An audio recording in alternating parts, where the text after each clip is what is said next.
The church hall was filled with loud cries, not of worship, but of confusion. A young woman stood in front of the pulpit with trembling hands holding a folded paper. Her voice shook as she shouted, "He is not who you think he is. He is a liar. He ruined my life." Gasps spread across the congregation as people turned from her to their beloved pastor, the man they trusted for years. The pastor, dressed in his expensive white suit, tried to calm the crowd with a forced smile, but beads of sweat were rolling down his forehead. His voice was heavy but weak.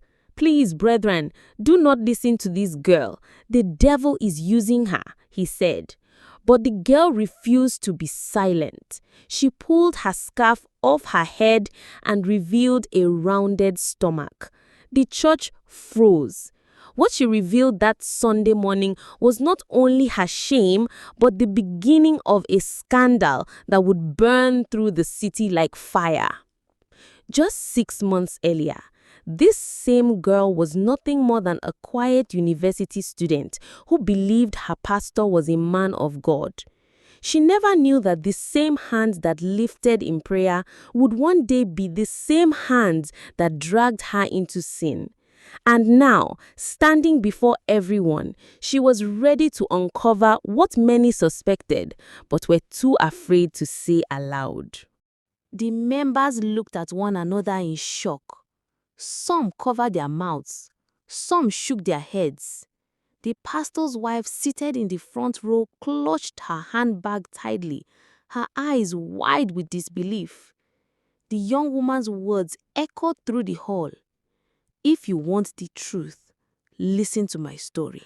And that was how the storm began. Months before the scandal, the young woman's life was simple. Her name was Ada, a final year student who spent most of her evenings reading in the school library. Her friends often teased her for being too serious, but Ada knew education was her only escape from poverty.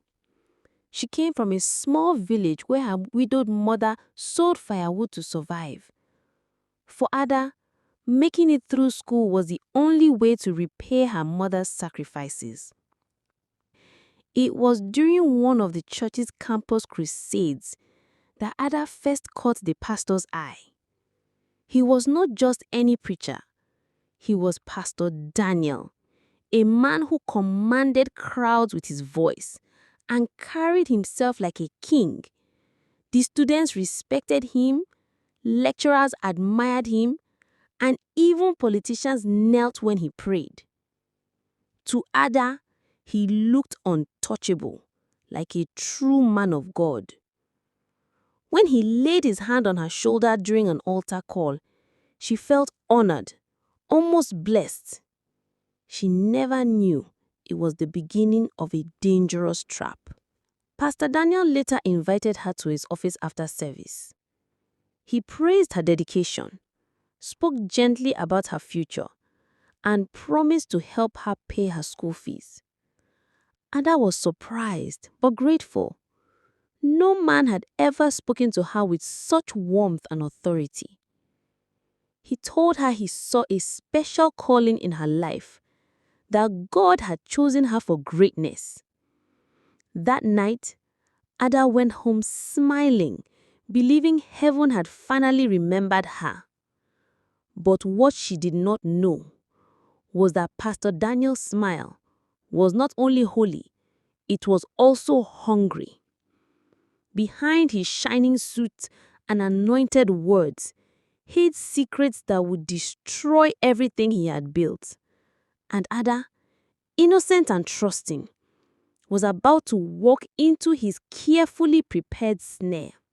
Pastor Daniel was a man who knew how to hide his tracks. In public, he was the fearless preacher who cast out demons and prayed for barren women. But in private, he lived a life that no one would believe if not for evidence. He carefully picked young girls, always from poor families, always those who looked up to him as a savior. Ada was not the first, but she would later become the one he could not silence. Their meetings started innocently. He would call Ada to his office under the excuse of prayer and mentorship.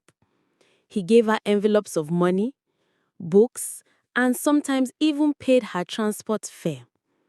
Ada saw him as a father figure, a miracle worker sent by God to lift her burdens. Slowly, she started trusting him more than she trusted her own mother. The pastor encouraged it, telling her that spiritual fathers understood destinies better than earthly parents. One night, after a long evening program, Pastor Daniel asked Ada to stay back. He prayed with her, held her hands tightly, and spoke in tongues until she trembled. Then, in the silence that followed, he whispered words that confused her. He said she was chosen, that she needed to submit to him fully so her destiny could shine. Ada was too young, too naive to understand the danger hidden in his words. She obeyed because she thought disobedience would mean disobeying God. That was the night Pastor Daniel crossed the line. A man who was supposed to protect her stole the very innocence she guarded. He promised her it was a spiritual secret, something only chosen ones experienced. Ada left his office shaken, ashamed, but also afraid. Who could she tell? Who would believe her against the man everyone called God's servant? The answer, she thought, was no one. But life had its own way of exposing hidden sins. The following weeks were a blur for Ada. She went to classes, attended church services, and smiled at her friends, but inside she was broken. Each time she saw Pastor Daniel on the pulpit shouting about holiness, her chest tightened. His voice, once comforting, now echoed like thunder in her head. She wanted to hate him, but the money he kept sending to her account tied her hands. He knew her weakness, poverty, and he used it like a chain. At first, she tried to convince herself it was just a mistake. Maybe God will forgive him. Maybe she should forgive too. But the visits to his office never stopped. Each time he assured her it was for her good, that her destiny was tied to his, that their connection was divine. She cried in silence, but she obeyed. His words carried authority, and his power over her seemed unbreakable. Then, 3 months later, Ada's body betrayed her. She missed her period. At first, she ignored it, hoping it was stress. But when her clothes began to feel tight around her waist, fear gripped her. She bought a test kit in secret and hid in her hostel bathroom. When the 2 red lines appeared, her world collapsed. She stared at the strip in disbelief, shaking so hard she almost dropped it. For nights, she could not sleep. How would she tell her mother, the woman who believed so much in the church? How would she face her friends who respected Pastor Daniel? She finally decided to confide in him, the man who caused it all. Surely, he would take responsibility. Surely, he would protect her. But when she gathered the courage to meet him, his reaction would shock her more than the pregnancy itself. Ada sat nervously in Pastor Daniel's office, her hands trembling as she held the pregnancy test in her bag. She had rehearsed her words 100 times, but when she saw him smiling at her, dressed in his polished white suit, her courage almost melted. Still, she forced herself to speak. "Pastor, I am pregnant." The words dropped like stones, heavy and final. For a moment, Pastor Daniel's smile disappeared. His eyes widened, and he leaned back in his chair. Then, like a man calculating quickly, he regained his composure. "Who told you to come here with such foolish talk?" he barked. Ada froze. She had expected shock, maybe regret, but not anger. He accused her of being careless, of trying to destroy his ministry. "Do you know who I am? Do you know how many souls look up to me? If you ever mention this to anyone, I will deny you and you will look like a liar." Tears filled Ada's eyes. She begged him to understand, begged him not to abandon her. But Pastor Daniel's heart was cold. He shoved an envelope of money across the desk and told her to handle it quietly. "Get rid of it," he said firmly. "No one must ever know." Ada left his office trembling, the money heavy in her hands but useless to her soul. She felt dirty, used, discarded like trash. The man she trusted as a father had turned into a stranger. And worse, he wanted her to erase the only proof of what he had done. For the first time, Ada thought about fighting back. She was not sure how, but deep inside, a fire was slowly beginning to burn. Ada could not bring herself to do what Pastor Daniel demanded. She sat on her hostel bed, staring at the envelope of money. The thought of ending the pregnancy made her chest tighten with guilt and fear. This child inside her was innocent. It was not the child's fault that she had been deceived. After hours of tears, Ada made a decision. She would keep the baby no matter what it cost her. But with that decision came danger.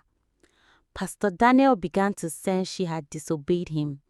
His calls grew frequent, his voice sharper each time.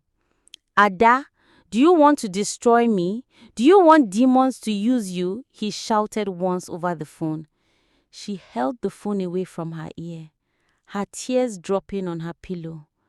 The man who used to call her daughter in Christ now spoke to her like an enemy. Weeks passed and Ada's pregnancy became harder to hide. She avoided her friends, wore loose clothes and skipped lectures. Her roommate whispered about her sudden weight gain. But the real storm came when Pastor Daniel sent two of his church elders to her hostel. They knocked at her door late in the evening, smiling politely, pretending to check on her. But Ada knew they were not there to encourage her. They were there to threaten her. One of them leaned closer and said softly, "Sister Ada, you know how people can lie and twist stories. If you say anything about this pregnancy, no one will believe you. It will be your word against pastors. And who do you think the people will trust?" That night, Ada realized the fight was bigger than her. She was up against a man who controlled a whole city with his voice, a man protected by loyal followers who would do anything to defend him. But Ada also knew something they didn't. She was no longer afraid of him. Ada's secret could not stay hidden forever. One Sunday morning, as she walked into church, she felt eyes follow her. Her once slim body was now rounded, her steps slower. Whispers started among the choir members. Some claimed she had been careless with a boyfriend. Others wondered why she was avoiding everyone. Ada kept her head down, but inside her chest, her heart pounded like a drum. Pastor Daniel noticed it too. From the pulpit, his eyes caught her in the crowd. He stumbled over his sermon for a moment, then quickly regained his voice. That day, he preached fiercely against immorality, shouting about the dangers of lust and the wrath of God. Ada sat frozen in her chair, his words cutting into her like knives. She knew he was not preaching to the congregation, he was preaching at her. After service, Ada tried to sleep away quietly, but Pastor Daniel's wife called her. "Sister Ada, you've not been yourself lately." she said kindly, her eyes filled with concern. Ada forced a smile and murmured that she was fine. But the guilt almost crushed her. The thought of the pastor's innocent wife, trusting him completely, made Ada's stomach twist. That evening, Ada sat in her room, tears rolling down her face. She knew the truth would soon come out. She was tired of hiding, tired of being silenced. For the first time, she thought of standing in front of everyone and exposing him. The fear was still there, but another voice whispered louder inside her. Enough is enough.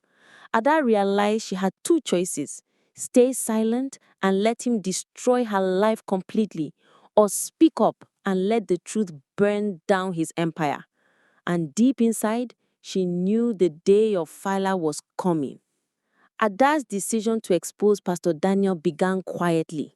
She started by writing down every detail of what had happened: the dates he called her, the times she visited his office, the messages he sent her, and the money he gave her. Each word she wrote felt like a wound reopening, but she needed the truth recorded in case he tried to deny it. She hid the notebook under her mattress, praying no one would find it. Her nightmares grew worse. She often dreamt of standing in church with everyone staring at her while Pastor Daniel denied her before the crowd. But each time she woke, her fear turned to anger. She was not just carrying a baby, she was carrying evidence of a secret that could no longer stay hidden. One afternoon, she visited a trusted lecturer, a woman known for speaking against corruption. With trembling hands, Ada confessed everything. The lecturer listened in silence, her face hardening with each detail. When Ada finished, the woman sighed deeply and said, "My daughter, this is not just about you. This is about the truth. Men like him destroy lives in secret because no one dares to speak. If you are ready, I will stand with you." Ada felt a spark of courage that night. For the first time, she realized she was not entirely alone. She began planning. She would not only confront Pastor Daniel, she would do it in the place he felt safest, his own church. If he wanted to deny her, then let him do it in front of his followers, in front of his wife, in front of God himself. The storm was no longer coming. Ada was the storm. The Sunday of reckoning arrived. The church was packed as usual, with worshippers waving their hands, singing praises and shouting amens. Pastor Daniel walked in dressed in his shining white agbada, his Bible tucked under one arm. His smile lit the hall, and people rushed to touch his garment as if it carried healing. He climbed the pulpit and raised his voice with power, declaring blessings upon the congregation. But Ada sat near the back, her heart pounding like a drum. The weight of her rounded belly pressed against her loose gown, and sweat rolled down her face. She clutched her small notebook in her bag, the written truth she had kept hidden for weeks. Her lecturer's words echoed in her ears. "If you want freedom, you must fight for it." As Pastor Daniel shouted about purity and holiness, Ada felt something snap inside her. She could no longer sit silent. She arose from her chair, trembling but determined, and began walking slowly toward the front. Heads turned, whispers spread. Some thought she was coming out for prayers, but the look on her face was different. It was fire, not fear. All eyes turned from her to Pastor Daniel. His hands trembled on the pulpit. His wife's face turned pale. For the first time in years, the mighty man of God had no words. The silence inside the church felt heavier than stone. Ada's voice trembled, but it grew stronger as she spoke. "He promised to be my father in Christ," she said, "but he ruined me. He told me I was chosen, but he used me. Look at me now. Look at what your pastor has done." She placed her hands on her swollen belly, and gasps spread like wildfire across the hall. The congregation erupted. Some stood in shock, others shouted in disbelief. A few women burst into tears, covering their faces with their shawls. Pastor Daniel raised his hands, his voice desperate. "Brethren, this is a lie from the pit of hell. The devil is using her to bring down the work of God." But his words no longer carried the same power. People were staring at him differently now, suspicion flashing in their eyes. His wife staggered to her feet, her eyes wet, her body shaking. She turned to her husband and whispered something no one could hear, then fell back into her seat, broken. The ushers tried to approach Ada to escort her out, but she stood firm. "If you throw me out, I will speak to the whole world," she warned. "I will not be silent anymore." The elders looked helpless. For years, they had defended him, but now, faced with living evidence, their tongues were tied. Some tried to calm the crowd, but the truth was already like a fire, impossible to quench. That morning, Ada broke the silence that had protected Pastor Daniel for years. But though she had spoken, she knew this was only the beginning. The real battle was still ahead, the battle not just for her own dignity, but for justice. News of the scandal spread beyond the church walls within hours. By evening, social media was flooded with videos and pictures of Ada standing before the congregation, her swollen stomach uncovered. Blogs carried headlines, "Popular pastor in pregnancy scandal." Members of the church argued online, some defending Pastor Daniel, others demanding his arrest.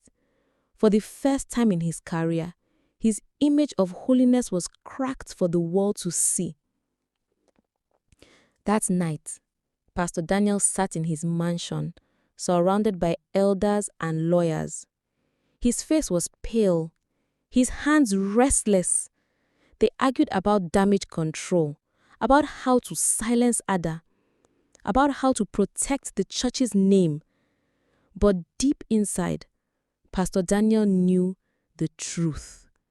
The walls he built with lies were falling, and nothing could stop them. Meanwhile, Ada sat in her hostel room, her notebook open before her. She read over the words she had written, the record of every moment, every encounter, every lie. She felt a strange peace settle in her chest. For the first time in months, she slept without fear. She knew more storms were coming. Court cases, public shame, endless questions. But she was no longer the helpless girl who trembled in his office. She was a fighter now. The next Sunday, the church doors opened to a smaller crowd. Many had abandoned the ministry. The pulpit stood empty, the white suit missing, and somewhere in the city, Pastor Daniel hid from the world, haunted by